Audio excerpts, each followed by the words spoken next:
أعطيني نظرة شوي.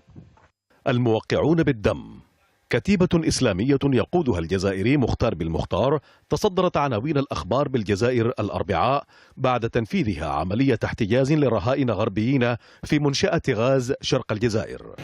الناطق باسم الكتيبة ذكر أن 41 غربيا بينهم 7 أمريكيين وفرنسيون وبريطانيون ويابانيون تم احتجازهم في مصنع ومجمع سكني تابع له.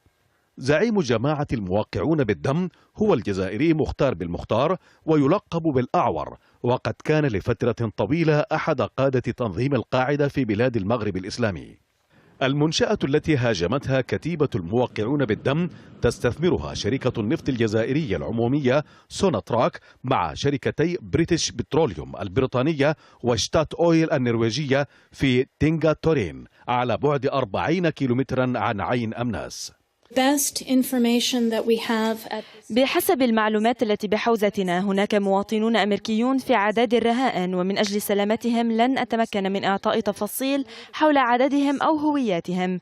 نحن نعمل على حل المشكلة مع السلطات الجزائرية ومع الدبلوماسيين في الجزائر. وبررت الجماعة عمليتها كرد انتقامي للجزائر التي فتحت أجواءها أمام الطيران الفرنسي لعملياتها العسكرية في مالي المجاورة.